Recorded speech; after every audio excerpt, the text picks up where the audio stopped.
Good morning guys! Welcome to Team Perez Vlog. For today's video, wala lang, gusto na namin ipakita yung ano namin, yung view namin kasi nag-start na mag-snow dito. Matagal na nag-snow sa ibang part ng US, especially north, pero dito is ngayon pa lang. Hindi pa nga officially winter, to be honest, kasi December 21st ang start ng winter supposed to be, pero nag-snow na guys. Ayan. December 4. December 4, time check. Pakita lang namin. Ayan. Magkakaroon na ng mga puti-puti sa yung mga tops ng mga So, siguro magiging white Christmas na naman for this year. And, yun. Buhay America Vlogs. Welcome to Team Perez.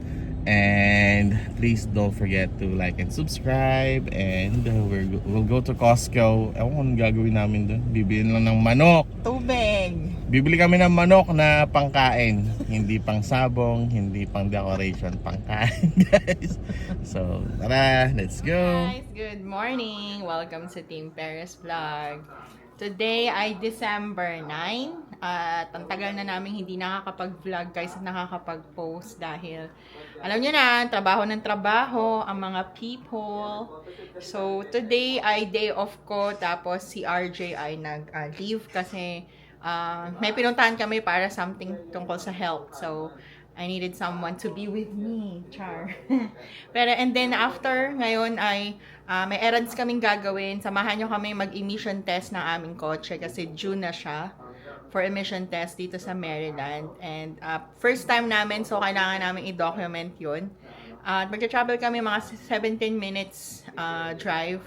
And let's see kung ano ang magiging situation doon. Kasi nakita ko sa vlog, sa TikTok na medyo mahaba yung pila doon. So, meron naman kaming options na hindi pumunta sa mismong emission testing center. Yung mga kiosk lang. Kaso, first time namin, hindi namin alam kung anong gagawin. So, wag tayong mag-assume na we can do that.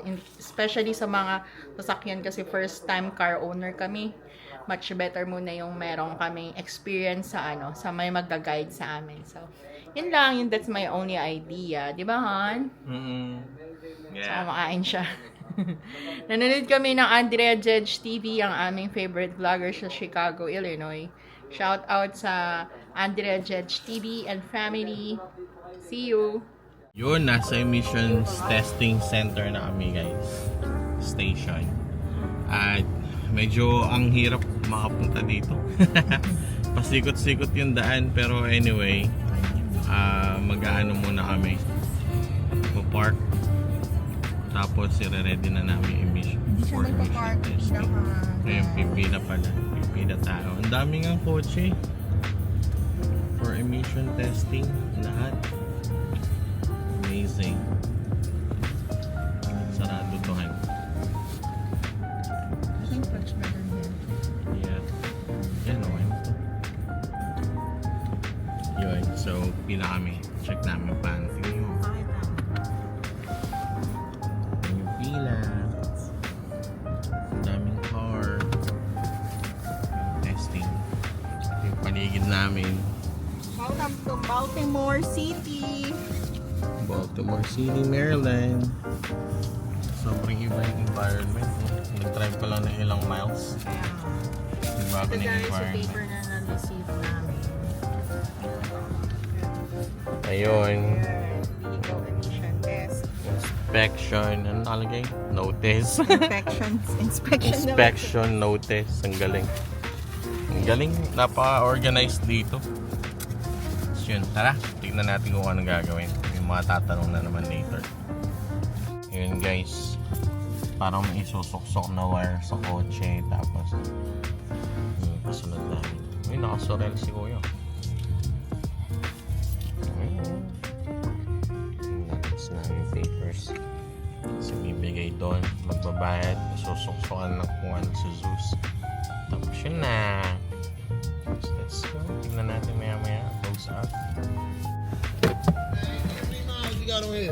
I have 49,747. Said 49? Yeah, 49.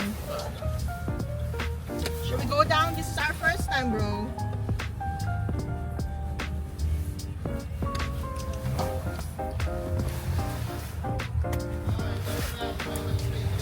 Car. I need you to come on out, Yeah. passenger stand. Okay. Passenger stay.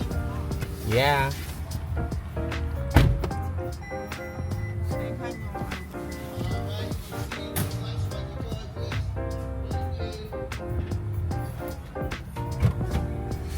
All right, passenger, how you doing today? Doing good. I'm doing good. Are we recording? Yeah. All right, It's our first time, so. All right, nothing wrong with that. Nothing wrong with that. Yeah. Only other thing I asked you, did the driver feed you yet? Nope. All right. No, not yet. Dang, not yet. Yeah, we're planning on going to Dunkin', so yeah. Oh, all right, cool. As long as the driver pay for it, we good. Yeah, well. A driver, you gonna pay? He say he hungry. You paying? Yeah, you paying. All right. She said, yeah, she got you, brother. She got you. Yeah, she always got me, so. Yeah, best white thing ever thought of that. Oh, get back in. Wait till the seats print out.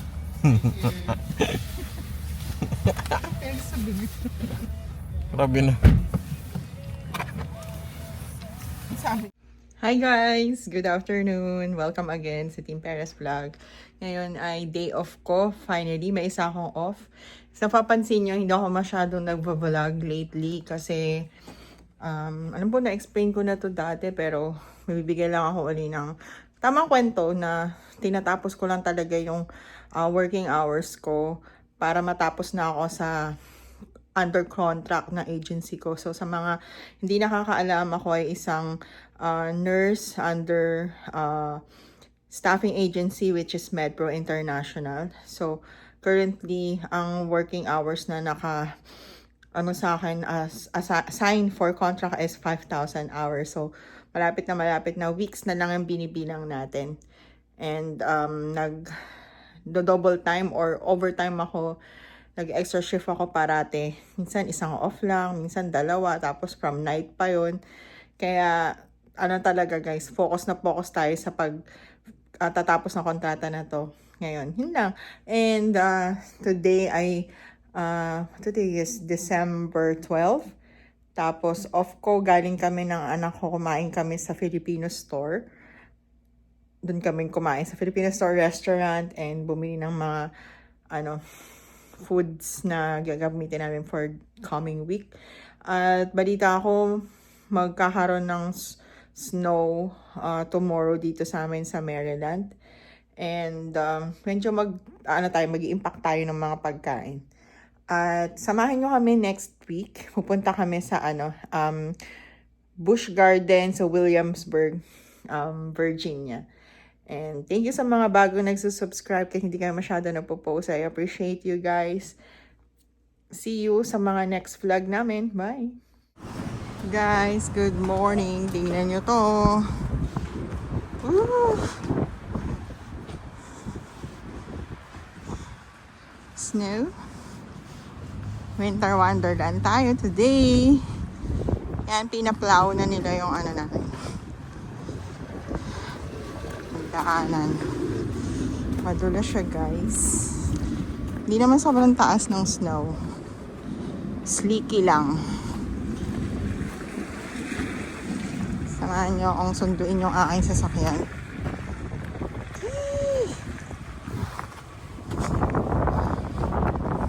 Guys, tingnan nyo naman. Ang aking choche.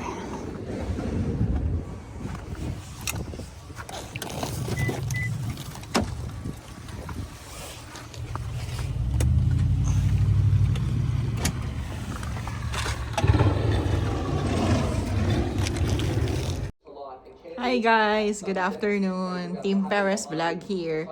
Ikukwento ko lang pala. So, day ngayon ay off ko. Galing ako sa 2-night shift. Then, itong week na to ay 4 days na naman tayong duty. At kahit na guys, alam mo, ang hirap din talaga ng buhay dito sa Amerika. Lalo na nagtatrabaho ka kasi may nangyari sa work, kwento ko lang din, may nangyari sa work ko na parang nag-aggravate sa pain na nararamdaman ko sa paa ko. Na-run over ba naman ako ng wheel ng bed last 2 weeks ago? Oh, last week lang pala. Kasi nag-send ako ng patient sa CT scan. So, dito guys, tandaan nyo, mga nurses, night shift, tayo ang mga nagtutulak ng patient's bed. Walang transport. Bihira pang makatulong sa inyo yung mga tech nyo or yung mga CNA nyo, yung mga nursing assistant nyo. Kaya kung lagi kayo may CT scan ay gagawin, ikaw pa rin talaga ang magsisend sa patient nun. So, wait lang guys So, yun na nga guys, naputol tayo kasi may tumawag yung HR na agency namin. And, ikukwento ko lang din yung after nangyari na na-run over yung paa ko during shift. Supposed to be kasi, ito lang yung medyo downside sa pagiging staffing agency nurse sa isang facility. Kasi hindi ka talaga employee ng hospital na yon. Ang employer mo is yung agency mo. So, yung nangyari sa akin na yon, dumugo yung paa ko, tapos sumakit. Yung parang talagang kailangan mong mag-seek ng ng first aid, tapos gusto mong i-report siya. Alam nyo guys, nagpunta ako sa occupational health or employees health after ng shift ko kasi nangyari yun 4 a.m. Hindi ba naman ako, nagsusulat na ako sana ng report, tapos sabi ko ano bang next na And at the end of the road, after ko magsulat, sinabihan ako, ay hindi ka pala po pwedeng matingnan or ma-care ngayon kasi hindi ka employee ng hospital kahit staffing agency ka. Nasaktan na ang lola nyo guys, na-hurt ako talaga. Parang in pain ka na nga, may dugo na nga yung paa mo. Tumagos kasi yung dugo niya sa shoes ko. So, kaya parang na-upset talaga ako ng bongga. Pasensya na dun sa malakas na sound. And then, ang ginawa ko, nag-email agad ako sa agency namin para lang i-report to. Tapos sinabi ko na medyo upset ako na ganin pala ang policy ng facility at ng agency. So, kapag nangyari sa inyo na staffing agency ka, parang hindi ka talaga, dapat mag-report sa occupational health or your employee health ng facility na yon.